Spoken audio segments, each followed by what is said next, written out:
Naseem Abbas, English lecturer. Short story dark river and golden night के बारे में हम पढ़ रहे थे। लास्ट लेक्चर में इवेंट्स आगे चलते हैं, डायलॉग्स आ रहे हैं, बाहर निकलता है हैरी, जब जा रहा होता है बाहर लोगों को मिलता है तो लोग बैठे होते हैं, इतना ज़्यादा सीरियस नहीं होते वो। उन्हें कहता है कि तुम्हें रॉकेट बनाना चाहिए, तुम यहाँ पे ऐसे फजूल बैठे हुए हो, हमें वापस जाना चाहिए, यहाँ की चीज़ें सही नहीं है, यहाँ की चीज़ें ख़राब हैं। तो ये उनके अंदर कन्वर्सेशन हो रही होती है। कुछ ग्रामर के बारे में हमने कुछ डिस्कस किया था, लाइक कंडीशनल सेंटेंस पे बात की थी हमने, जिसमें एक नई चीज़ हमने देखी थी, इलिप्टिकल कंडीशनल सेंटेंस, जिसमें जो सबऑर्डिनेट कंजंक्शन होता है वो मिस होता है, वो उसे इलिप्स कर दिया जाता होता है, इसीलिए हम उन्हें या उन सेंटेंसेस को इलिप्टिकल कंडीशनल सेंटेंसेस कहते हैं, क्योंकि उनके अंदर कंडीशनल भी होती है और जो इलिप्टिकल कंडीशनल सेंटेंस हमने देखा था उसमें पॉसिबिलिटी भी थी। तो एक सेंटेंस जिसपे मैंने रोका था लास्ट लेक्चर में वो था did not they used to be great. ये जरा देखिएगा इस फिगरे को, did not they used to be great, question mark. इसमें यूज्ड टू को जरा देखें। आमतौर पे जो लफ्ज यूज्ड टू होता है ये पास्ट हैबिट्स को जाहिर करने के लिए इस्तेमाल किया जाता है, और ऐसी हैबिट्स जो मौजूदा जमाने में खत्म हो चुकी हूं। जैसे मैं कहता हूं आई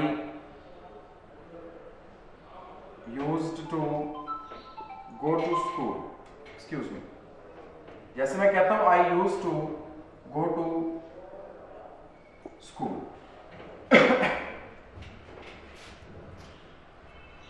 मैं स्कूल जाया करता था, अब मैं स्कूल नहीं जाता, ये मेरी पास्ट हैबिट है।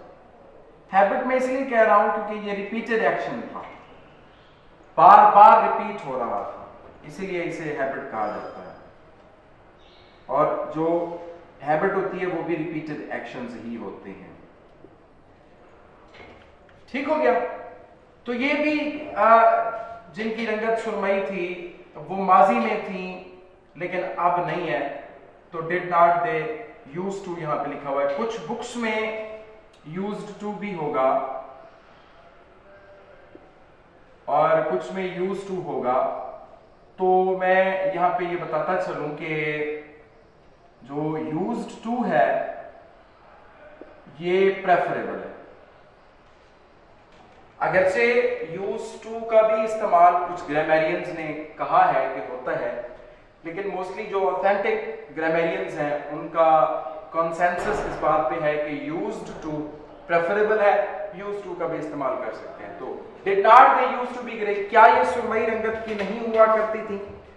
वेल नो, अब आई डोंट रिमेंबर, मुझे याद नहीं है। दे वर, वो सुरमई रंगत की हुआ करती थी। वर नॉट दे, क्या वो नहीं हुआ करती थी? फिर टैग क्वेश्चन आ गया, और टैग क्वेश्चन में मैंने क्या बताया था बच्चे आपको?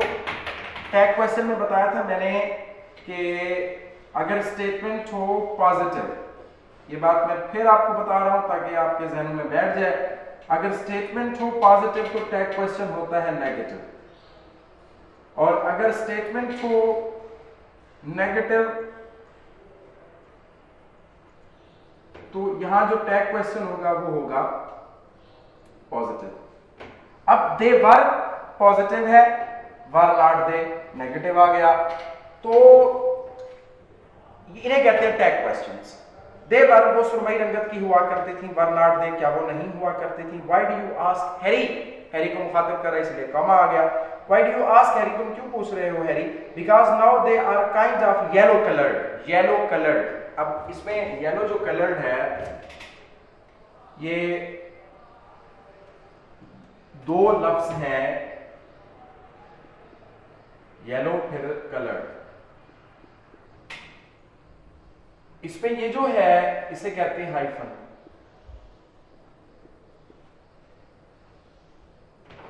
बहुत शुरू के लेक्चर में मैंने इसके ऊपर बात की थी कि जो हाइफन होता है ये माइनर पंक्चुएशन मार्क होता है, और ये दो अल्फाज मिल के एक लफ्ज बन गए हैं, इसीलिए इन्हें कहा जाता है कंपाउंड। ऐसी कंस्ट्रक्शन को क्या कहते हैं बच्चे? कंपाउंड कहते हैं।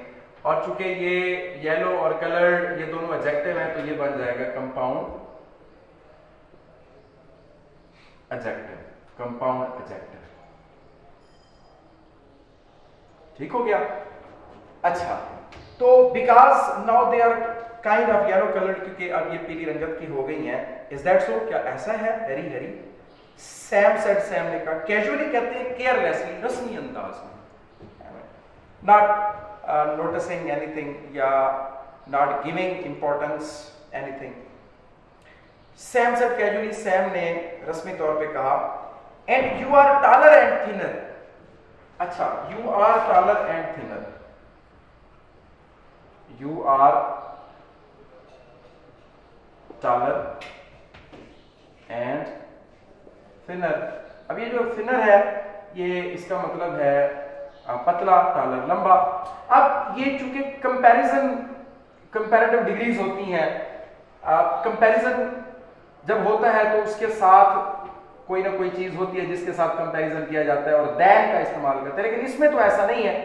तो याद होगा बच्चे, मैंने इसके बारे में भी आपको बताया था कि ये इम्प्लिसिट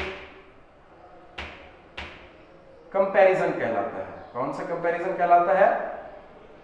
इम्प्लिसिट कंपैरिजन कहलाता है। ये इम्प्लिसिट कंपैरिजन यानी इसी यू की ही पिछली स्टेज के साथ कंपैरिजन है कि तुम पहले टॉलर नहीं थे अब टॉलर हो, तुम पहले थिनर नहीं थे अब तुम थिनर हो।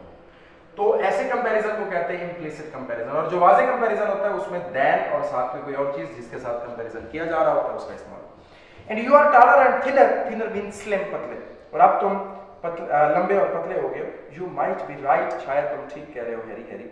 Sam, you should not have yellow eyes, तुम्हारी पीली आंखें नहीं होनी चाहिए थी। Harry, what colour of eyes have you got, तुम्हारी आंखों की क्या रंगत है? सैम सेड, सैम ने कहा, माय आईज, मेरी आंखें, दे आर ब्लू, वो नीली हैं, ऑफ कोर्स, यकीनन। हियर यू आर, ये रहे तुम। Sam handed him a pocket mirror. Handed, gave या हैंडेड ओवर, थमा देना, देना।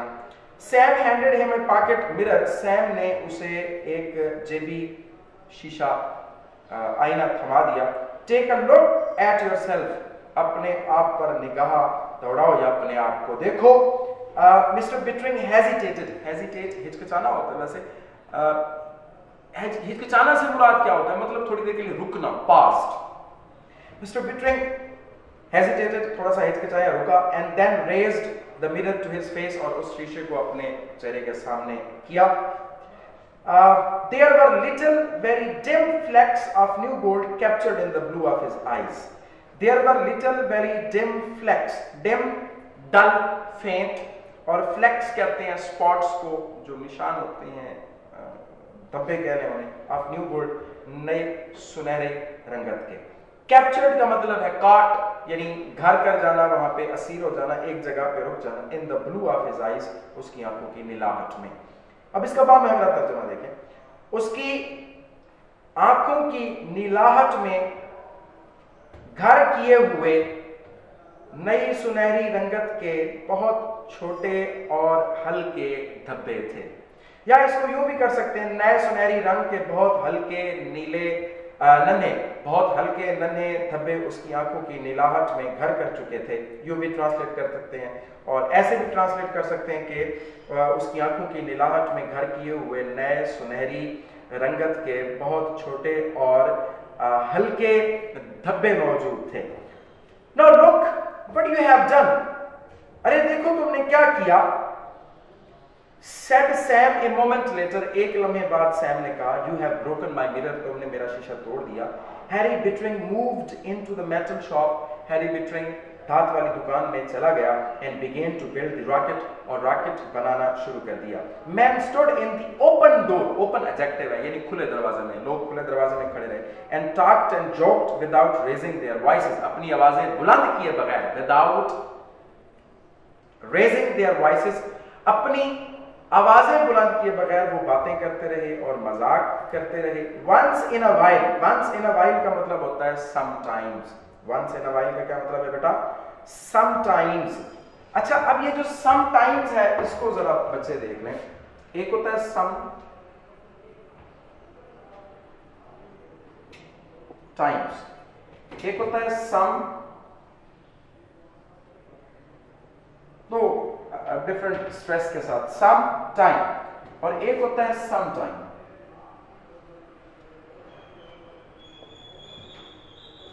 इनमें डिफरेंस है बच्चे।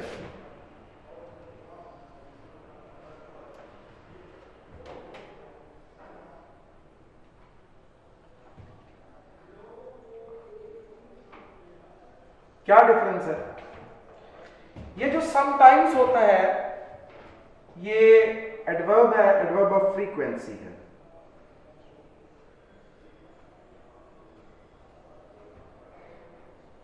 जिसे आप कभी कभार, अक्सर और बेशतर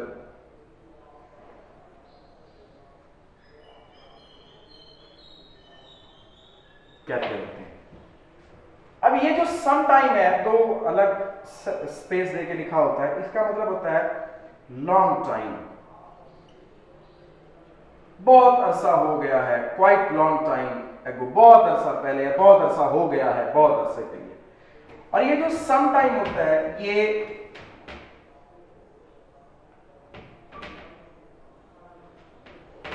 ये सम टाइम बेटा इनडेफिनिट टाइम होता है, इस टाइम का पता नहीं होता, और यूजुअली इन फ्यूचर होता है। आमतौर पे बच्चे ये कहां होता है? फ्यूचर में होता है। ठीक हो गया? तो जब इसकी बात आती है तो कभी कभार का मीनिंग होता है, जब ऐसे लिखा होता है तो इसका मतलब है बहुत अरसा हो गया है, जब ये इकट्ठे लिखा होता है तो इसका मतलब होता है इंडेफिनिट टाइम इन फ्यूचर, यानी फ्यूचर में। जैसे मैं एक एग्जांपल इसकी मैं आपको दे दूं कि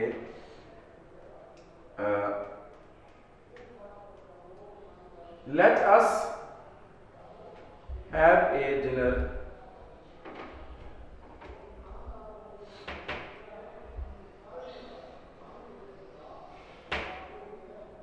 sometime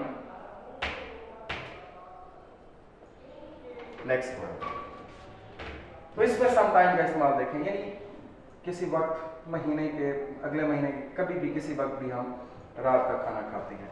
तो ये लॉन्ग टाइम है, बहुत ऐसा हो गया है, हम नहीं मिले, we haven't met for some time. जैसे मैं इसकी एग्जांपल दे दूं, we have not met for some time, काफी अरसे से हम नहीं मिले। और ये तो समटाइम्स आई गो देयर, तो इसका मतलब होता है बाज़ औक़ात, अक्सर बेशतर, कभी कभार। तो वंस इन अ वाइल का मतलब भी यही है, समटाइम्स है, once in a while.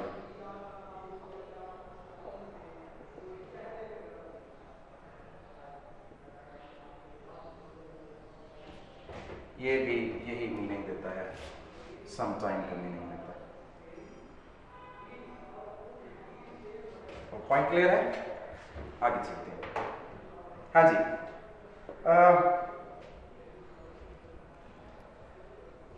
once in a while they gave him a hand। give someone a hand का मतलब होता है, give someone a hand का मतलब होता है मदद करना, हेल्प करना। once in a while they gave him a hand on lifting something, कभी कभार वो किसी चीज उठाने में उसकी मदद कर देते थे, but mostly they just idled। idle mean कहते हैं laze, L-A-Z-E, laze मतलब lazed, second form। but mostly they just idled, मगर ज्यादा वक्त वो निकम्मे खड़े रहे। And watched him with their yellowing eyes, और अपनी पीली होती हुई आंखों के साथ उसे देखते रहे। It's supper time Harry, Harry ये रात के खाने का वक्त है। दे सेड उन्होंने कहा। हिज वाइफ अपीयर्ड उसकी बीवी जाहिर हुई, नमूदार हुई। विद हिज सपर उसके रात के खाने के साथ। इन ए विकर बास्केट, विकर कहते हैं बैद की छड़ी से बनाई गई बास्केट, टोकरी, कंटेनर जिसे कहते हैं। बैद की छड़ी से बनाई गई टोकरी के अंदर उसके रात के खाने के साथ उसकी बीवी नमूदार हुई। I want will not touch it, मैं इसे नहीं छूऊंगा। ही said उसने कहा I'll eat only food from our deep freeze, मैं फकत हमारे फ्रीजर में जो फ्रीज की हुई गिजा है मैं फकत वो खाऊंगा। फूड वो खुराक खाऊंगा that came from the earth, जो जमीन से आई।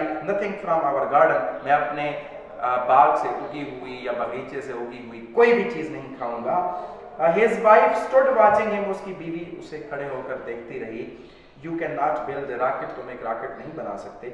I worked in a shop once, कभी मैं एक धात की दुकान में काम किया करता था, या कभी मैंने धात की दुकान में काम किया। When I was 20, जब मैं 20 साल का था तो मैंने धात की दुकान में काम किया था।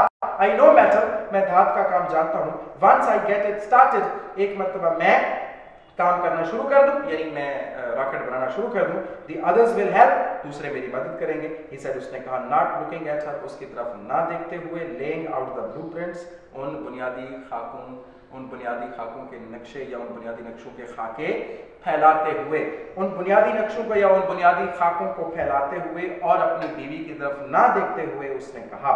ये ले ट्रांजिटिव वर्ब है, याद होगा मैंने आपको बताया था। ये ले इसकी जो फॉर्म है ले की वो है ले, लेड, लेड और लेंग, LAY, ले, LAID, लेड, लेड और लेंग, यानी फैलाना। हैरी, हैरी, शी सेड उसने कहा। हेल्पलेसली, पावरलेसली, बेबसी से उसने कहा। Harry, Harry, we have got to get away, Cora, Cora हमें जाना होगा। वी हैव गॉट टू, हमें यहाँ से निकलना होगा। समर बर्न्ड, अब ये पैराग्राफ आ गए। जो पैराग्राफ्स आते हैं बेटे वो ट्रांसलेशन के लिए बड़े इंपॉर्टेंट होते हैं। Summer burned the canals dry, summer burned the canals dry, मौसम में गर्मा की जो हिद्दत है या गरमाइश है उसने नहरों को खुश्क कर दिया। Summer moved like flame, flame mean blaze, शोले की तरह मौसम गर्मा फैला हुआ था। अपॉन द मीडोज, सब्जाजारों के ऊपर, यानी शोलाजान था सब्जाजारों के ऊपर मौसम गर्मा।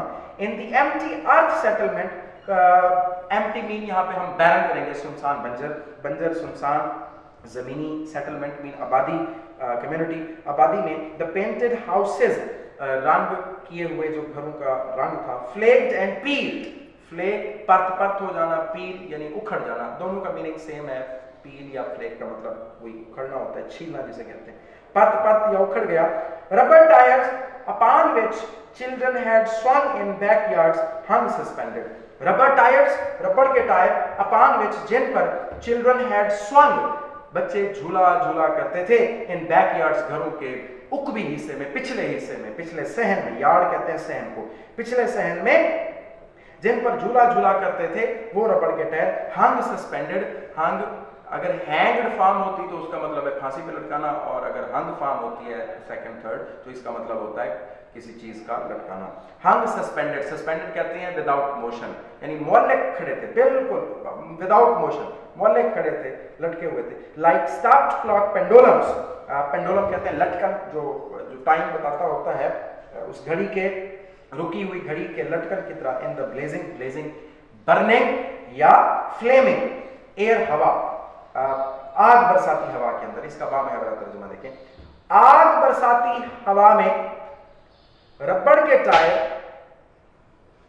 जिन पर बच्चे घरों के पिछले हिस्सों में झूला झूला करते थे, रुकी हुई घड़ी के लटकन की तरह हवा में मोहल्ले थे। या इसका तर्जुमा ये, रबड़ के टायर जिन पर बच्चे घरों के पिछले सहन में झूला झूला करते थे, आग बरसाती हवा में रुकी हुई घड़ी के लटकन की तरह हवा में मोहल्ले थे। At the metal shop, धात की दुकान पर, the rocket frame began to rust, rust कहते हैं decay, मतलब जंग आलूद होना, डिकम्पोज होना। Rocket frame began to rust, rocket का जो ढांचा है जंग आलूद होना शुरू हो गया।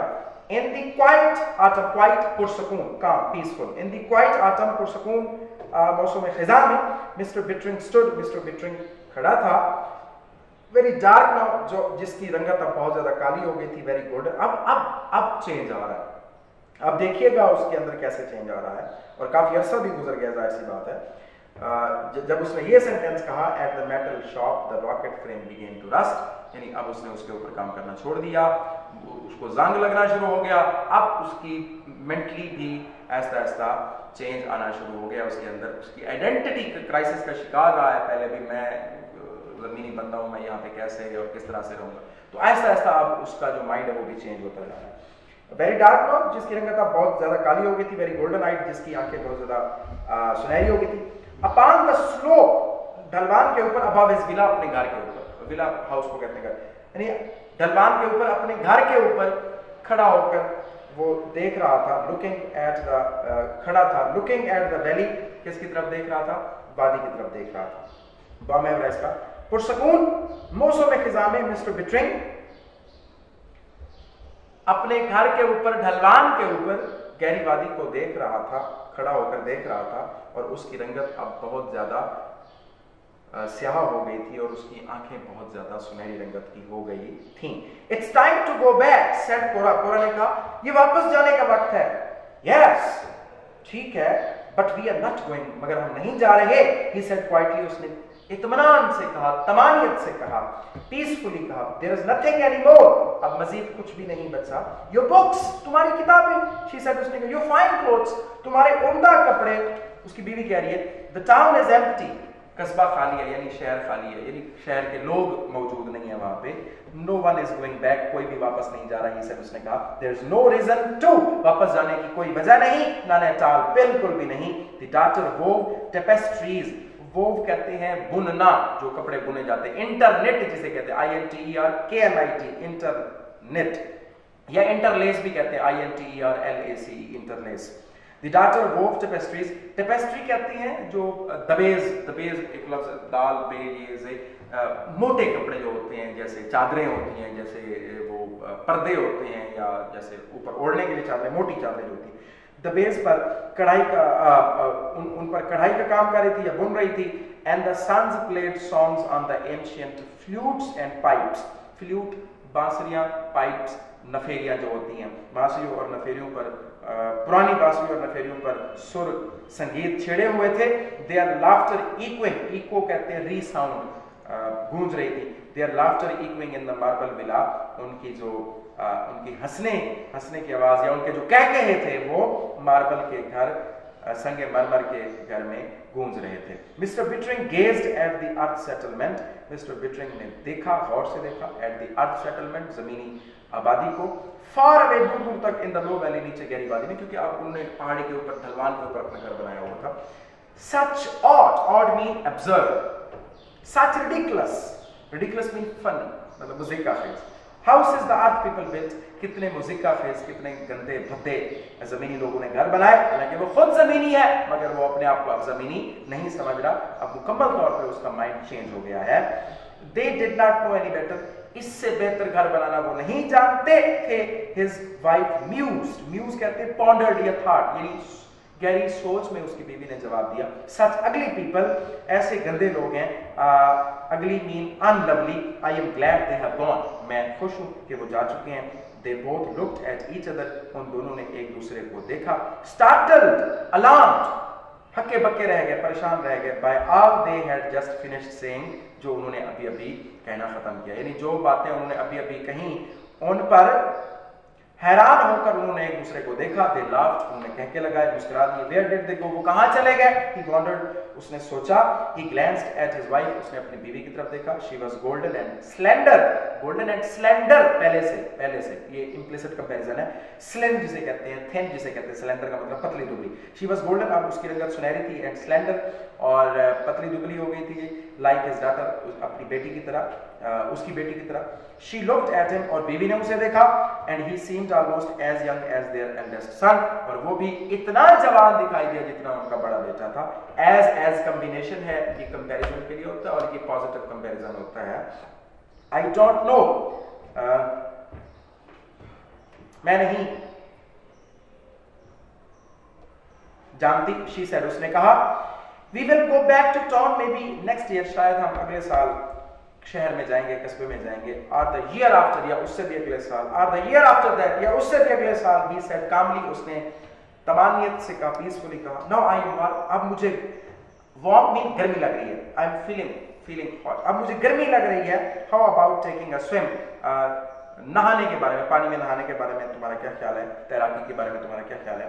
दे turn their backs to the valley, उन्होंने अपनी पुश्त वादी की तरफ की, आम इन आम, बाजू में बाजू डाले, दे वॉक्ड साइलेंटली, खामोशी से चल पड़े, डाउन ए पाथ, नीचे रास्ते पर, किस तरफ जो जा रहा था, क्लियरिंग रनिंग स्प्रिंग वाटर, मौसम में बहार के शफाफ बहते हुए पानी की तरफ वाले रास्ते पर वो चल पड़े, बाजू में बाजू डाले।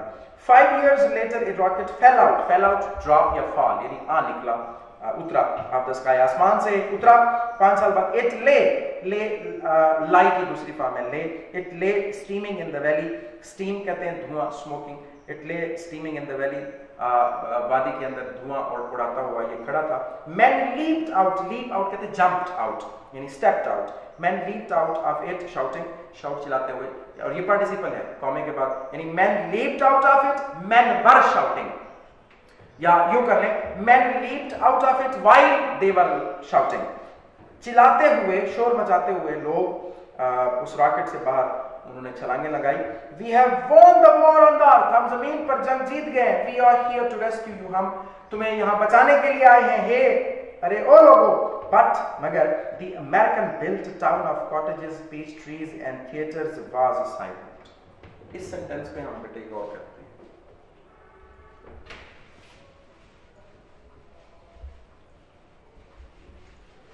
अब इसमें ना जिस बात पे मैं रोक रहा हूं वो जरा समझिएगा। अब देखें, American built the American built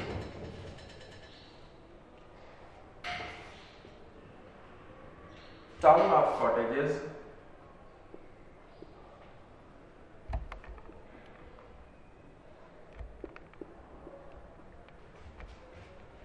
peach trees and theaters,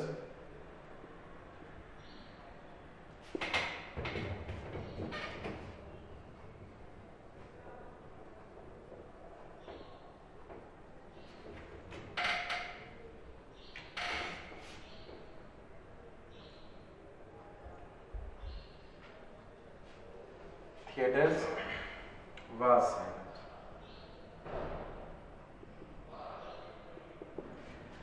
अब यहाँ पे सवाल हो सकता है कि ये थिएटर्स हैं, ये कॉटेजेस है, ये पीच ट्रीज है, इतनी सारी चीजें हैं, तो इनके साथ वर्ब वाज क्यों लग रहा, जबकि ये तो बहुत सारी चीजें, कॉटेजेस है, पीच ट्रीज है, थिएटर्स है, इनके साथ तो वर्ब वाज नहीं आना चाहिए, इनके साथ तो वर आना चाहिए, लेकिन ये वाज क्यों आया हुआ है। तो समझिएगा बेटे, याद होगा आप लोगों को, मैं दोबारा से यहाँ पे लिख देता हूं। मैंने एक बात कही थी कि अगर यहाँ पे एक नाउन हो और एक यहाँ पे नाउन हो और यहाँ पे कोई प्रेपोजिशन हो, तो यहाँ जो वर्ब होगा वो बताया था मैंने बच्चे, किसके अकॉर्डिंग होगा ये वाला वर्ब, ये इस नाउन के अकॉर्डिंग होगा। ठीक हो गया। अब जरा इसे देखते हैं, इसको हम दी अमेरिकन बिल्ट, ये अमेरिकन बिल्ट एक एडजेक्टिव हो गया। दी अमेरिकन बिल्ट टाउन, अमेरिकियों का बनाया हुआ क्या टाउन, ये कस्बा है, ये एक नाउन आ गया टाउन, यानी ये एक नाउन खड़ा हुआ है, और ये कौन सा नाउन है, ये वाला नाउन है, यानी यहाँ पे मैं अगर टाउन लिखूं तो ये टाउन ये वाला है, ये फर्स्ट नाउन है। ठीक है, फिर उसके दरमियान एक प्रेपोजिशन आ गई है, ये जो ऑफ है बच्चे, ये क्या है, ये प्रेपोजिशन है। ऑफ क्या है बेटा, ये ऑफ प्रेपोजिशन है। ठीक हो गया। अच्छा, ये दरमियान में। फिर इसके बाद नाउन है, ये कॉटेजेस, ये भी नाउन है। पीच ट्रीज, ये भी नाउन है। थिएटर्स, ये भी नाउन है। अब आगे नाउन है, मगर जो वर्ब आएगा किसके अकॉर्डिंग आएगा, वो पहले नाउन के अकॉर्डिंग आएगा। तो ये जो यहाँ पे टाउन है, तो बताएं बेटे क्या टाउन सिंगुलर है या प्लूरल है। ये देखें, ये टाउन है सिंगुलर।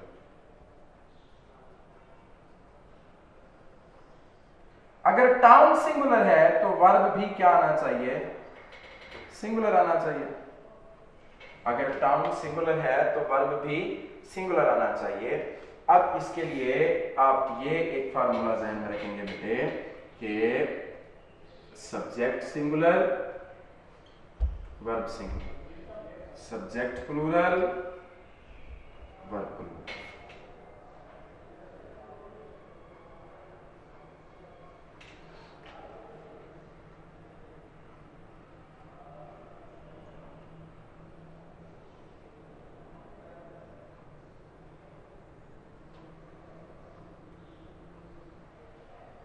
ठीक हो गया। अगर सब्जेक्ट सिंगुलर होगा, जैसा कि यहां पे है सब्जेक्ट सिंगुलर है, टाउन सिंगुलर है, तो वर्ब भी क्या होगा बेटा, सिंगुलर होगा। अगर सब्जेक्ट प्लूरल है, अगर यहां पे टाउन्स होता तो फिर हम यहां पे वाज ना लगाते, क्या लगाते, वर लगाते। पॉइंट क्लियर हो गया। अब आगे बढ़ते हैं। But the American built town of cottages, peach trees and theatres was silent. मगर झोपड़ियों, आड़ू के दरख्तों और थिएटरों पर मुश्तमिल अमरीकियों का बनाया गया कस्बा वाज साइलेंट, खामोश था। दे फाउंड ए फ्लिम्सी कहते हैं फ्रेजाइल, मतलब एक नाकारा किस्म का frail. They found a flimsy rocket frame rusting in an empty shop. Rusting participle है। रस्टिंग कहते हैं जंग लगना, यानी जंग लगता हुआ। इन एन एम्प्टी शॉप, खाली दुकान में या बंजर दुकान में, वीराने दुकान, सुनसान दुकान में जंग आलूद एक नाकारा रॉकेट का ढांचा उन्हें मिला। The rocket man search the hills, उन रॉकेट के लोगों ने पहाड़ियों को ढूंढा या छान मारा। The captain established headquarters. अब ये हेडक्वार्टर्स वाली बात को जरा अंडरस्टैंड करें। ये देखें,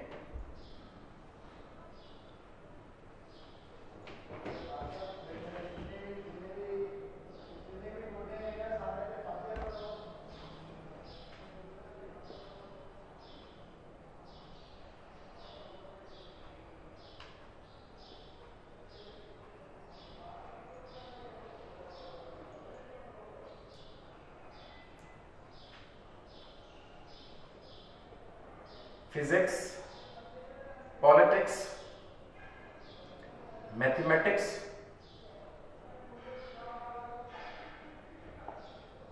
इसी तरह से देखें हेडक्वार्टर्स। अब इसमें भी एस है, इसमें भी एस है, इसमें भी एस है, इसमें भी एस है, मगर ये सारे के सारे जो हैं ये बच्चे सिंगुलर हैं। फिजिक्स इज होता है, पॉलिटिक्स इज होता है, मैथमेटिक्स इज होता है, हेडक्वार्टर नहीं होता, लफ्ज हेडक्वार्टर्स होता है, इसलिए हेडक्वार्टर्स ही होगा, हेडक्वार्टर नहीं होगा, हेडक्वार्टर्स ही है लफ्ज। तो इसका मतलब जो हेडक्वार्टर हम बनाते होते हैं उसकी बात हो रही है।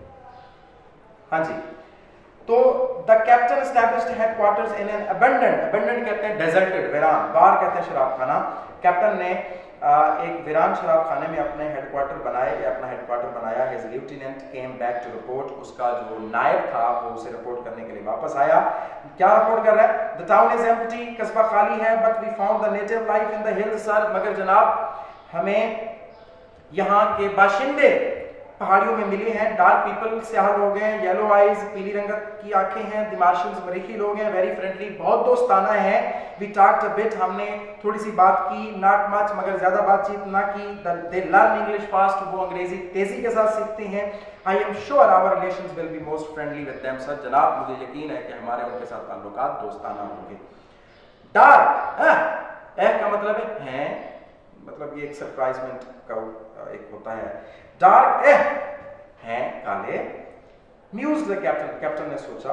हाउ मैनी, कितने हैं? 600-800 आई वुड से मैं कहूँगा कि 6 या मेरा ख्याल है 6 से 800 लोग हैं living in those marble ruins in the hills sir जनाब, इन संगमरमर के खंडरात में रह रहे हैं जो टाल हेल्दी ब्यूटीफुल वेमेन, इसको अंडरलाइन करें। नेक्स्ट इंशाल्लाह लेक्चर में हम इस टाल comma healthy full stop beautiful women ऐसा क्यों लिखा गया, टाल के बाद कॉमा क्यों है, फिर हेल्दी के बाद फुल स्टॉप क्यों है, जबकि बात तो वेमेन के बारे में हो रही है और ये सारे एडजेक्टिव्स हैं, तो ये इस तरह से क्यों इस्तेमाल हुए हैं। तो इस पॉइंट को आप अंडरलाइन कर लें। इसका तर्जुमा है जी उनकी औरतें लंबी थीं, खूबसूरत थीं और सेहतमंद थीं, लेकिन ये चीज़ें ऐसे क्यों इस्तेमाल हुई हैं ये हम इंशाल्लाह नेक्स्ट लेक्चर में डिस्कस करेंगे। बाकी थोड़ा सा पोर्शन बचता है उसको और इसके साथ इसकी पूरी एक्सरसाइज को हम डिस्कस करेंगे और उसके साथ अगली शॉर्ट स्टोरी का इंट्रोडक्शन पढ़ेंगे और फिर आगे कंटिन्यू करेंगे। तब तक के लिए अल्लाह हाफिज़, थैंक यू।